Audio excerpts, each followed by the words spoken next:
Goeiemôre vriende, ons is die Here innig dankbaar dat ons andermal weer kan saam wees so rondom sy woord. Dis 'n wonderlike geleentheid om die woord van die Here te kan oopmaak en daaruit te kan lees, onderrigting te ontvang en dan ook te sien wat die Here vir ons uit sy woord wil kom sê. Nou vriende, ons kom vanmôre by 'n bepaalde gedeelte in die Bybel wat 'n redelike tamaletjie is, 'n gedeelte waar die Here nie vir ons te veel inligting gegee het oor nie, maar tog 'n gedeelte wat die nuuskierigheid van baie opwek. En ek het baie vrae gekry oor hierdie bepaalde gedeelte en gaan ek poog om vanmôre vir u 'n Bybelse antwoord te gee. Terwyl ek vir u net hier aan die begin wil sê dat hierdie gedeelte, vriende, het niks te doen met my en jou saligheid nie. Wat bedoel ek daarby? As u en ek die dag sterwe en ons staan voor die Here en ons het Genesis 6 verkeerd verstaan, sal ons nie by die Here hoor gaan weg, ek het jou nooit geken nie. U sien, daar is sekere gedeeltes in die Bybel waar die Here so iets van 'n verborgenheid vir ons gelaat het, iets wat ons nie altyd kan verstaan en verklaar en bepaal nie. En dan kom Deuteronomium 29:29 in werking, wat vir ons sê, die verborgde ding is vir die Here ons God, maar die geopenbaarde ding is vir ons en ons kinders tot in ewigheid om te doen al die woorde van hierdie wet. U sien, die Here het vir ons genoeg laat opteken in die Bybel oor wie hy is, oor sy karakter, oor sy heiligheid, oor die wonderlike verlossing in Jesus Christus, oor die sondigheid van die mens, oor die oordeel eendag, en ek dink die Bybel het genoegsame inligting oor dit. Maar daar is sekere gedeeltes in die Bybel wat die Here in sy alwysheid goed gedink het, om nie vir ons genoeg antwoorde of, kom ek sê, eerder inligting te gee, sodat ons by 'n klinkklaar helder antwoord kan uitkom nie. Tog moet ons die skrif ondersoek, tog moet ons ywerige studente wees, en gaan ek vanmôre vir u dan die verklaring gee, wat die meeste teoloë by kant kies, oor hierdie bepaalde gedeelte en waarom ons dan so sê. Nou vriende, die 3 verklarings oor hierdie gedeelte in die eerste plek is, dat klomp van die kommentaarskrywers, hulle is eintlik die minderheid, sê, dat hierdie was eintlik maar 'n koninklike geslag, klomp konings, wat vir hulle vrouens geneem het, en in 'n harm opgeneem het, en met hierdie vrouens gemeenskap gehad het, om vir hulle dan hierdie supergeslag daar te stel. Nou hierdie verklaring dra nie regtig, of hou nie veel water nie. Ek dink nie het dra veel gewig nie, want Genesis 6 vers 4 sê vir ons, dat in die dae was die reëse op die aarde, en ook daarna toe die seuns van God by die dogters van die mense ingegaan, en daar vir hulle kinders gebaar is. Hulle was die geweldiges uit die oudheid. God het nie 'n verbod daarop geplaas, dat 'n koning met 'n vrou gemeenskap kan hê nie. So, en 'n koning is ook nie 'n supergeslag nie, daarom kan ons nie regtig hierdie verklaring aanvaar nie. 'n Tweede verklaring is dat Adam en Eva basies die 3 seuns gehad het aan die begin. Ons weet van Kain, ons weet van Abel, en ons weet van Set. Nou wat gebeur? Die Bybel leer vir ons in Genesis 3 en Genesis 4, toe die sondeval plaasvind, is in die eerste plek Abel gebore, en toe Kain gebore, en die Bybel sê vir ons, dat Kain het vir Abel doodgeslaan, omdat die offer wat hy aan die Here gebring het, nie 'n offer van geloof was nie. Toe is daar Set gebore, en uit die geslag van Set, sou die Messias dan later ook gebore word. Nou word daar deur kommentaarskrywers gesê, dat die geslag van Set was die regverdige geslag, dit was die godsvreesende geslag, dit was die heilige geslag, terwyl die geslag van Kain die goddelose geslag was, die geslag wat in rebellie teenoor God geleef het. En wat gebeur het, dat die geslag van Kain, die goddelose geslag, later ondertrou het met die heilige geslag van Set, en dan hierdie ondertrouery is daar gemeenskap plaasgevind, kinders is gebore, en dit staan bekend as die geweldiges uit die oudheid. Nou hierdie is ook 'n siening wat mense redelik by kant kies, maar ook die minderheid, omdat die Here geen verbod geplaas het op die gemeenskap tussen mense nie. Die derde verklaring, wat die mees populêre verklaring is dat hierdie gevalle engele was, wat dan die vorm van 'n mens aangeneem het en gemeenskap gehad het met die dogters van die mens. So die vraag wat gevra word is nou, kan engele voortplant? Die sê die Bybel nie dat engele nie kan trou nie, en daar's baie vrae wat rondom dit gevra word, en vriende, die Bybel sê nie vir ons dat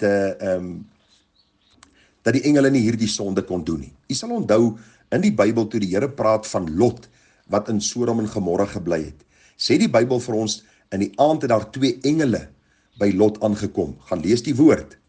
Die Bybel sê vir ons in Genesis 19 vers 1, en 2 engele het in die aand in Sodom aangekom, terwyl Lot in die poort van Sodom sit. En toe Lot hulle sien, het hy opgestaan om hulle tegemoet te gaan, en hom gebuig met die aangesig na die aarde toe. Jy sal onthou in vers 15, wou die stadsmanne met hierdie twee manne gemeenskap gehad het. Hulle het nie geweet dat hulle engele was nie.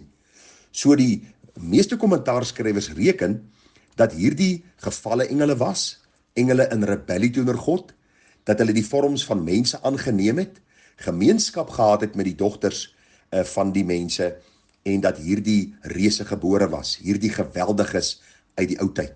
En hier is die verklaring. Genesis 6 vers 4 sê, toe die seuns van God by die dogters van die mense ingegaan en die vir hulle kinders gebaar het. Nou kommentaarskrywers reken dat die seuns van God dan engele was, Job 1 vers 6.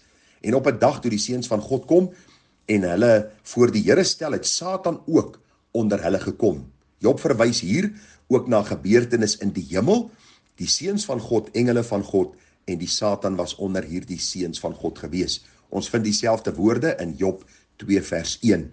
En dan die belangrike gedeelte is 2 Petrus 2 vers 4 en 5 en Judas 1 vers 6.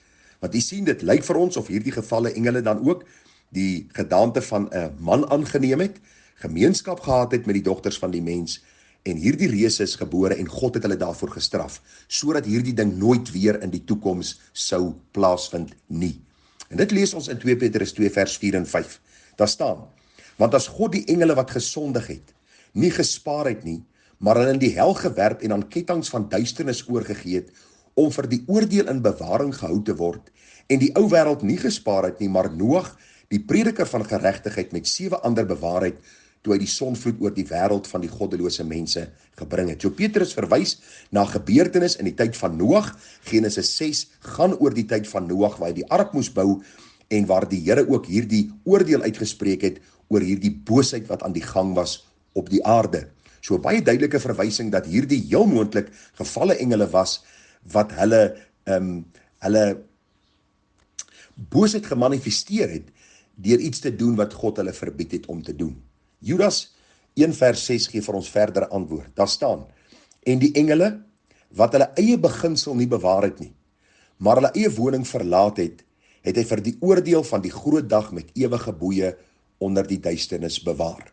So vriende, hierdie is maar die antwoord wat onder die teoloë dan die mees populêre antwoord is. Weereens, dis nie die laaste sê wat ek vir u sê oor hierdie saak nie, en dis ook nie 'n saak van gered of ongered, of dat ek hemel toe sal gaan of hel toe sal gaan as ek hierdie saak nie reg verstaan nie, maar ek dink tog, as ons dan die seuns van God verklaar volgens dit wat Job 1 vers 6 en Job 2 vers 1 vir ons leer, en dit wat 2 Petrus 2 vers 4 en 5 en Judas 1 vers 6 vir ons sê, kan ons tot die gevolgtrekking kom dat hierdie gevalle engele was, wat gesondig het, wat hierdie beperkings wat God op hulle gestel het oortree het, en God het hulle aan hierdie bande van duisternis gebind, sodat die ander engele kan vrees en kan sien dat God laat hom nie bespot nie. Nooit weer sal hierdie ding gebeur nie. En God het 'n beperking daarop geplaas, en daarom hoef ons nie te vrees dat hierdie sonde weer gepleeg sal word nie. So ek hoop u verstaan dit, en ek glo dat u ook sien dat hierdie maar 'n mate van 'n verborgenheid is, maar dat God tog in 'n mate vir ons dit geopenbaar het in die skrif, deur skrif met skrif te verklaar. Die Nuwe Testament werp bietjie meer 'n lig op die Ou Testamentiese gebeurtenis, en dan baie duidelik dat God in beheer is van sy skepping, en dat as iemand die God gegewe taak en roeping wat God daar geplaas het oorskry, sal God dan ook hierdie oordeel bring oor hulle.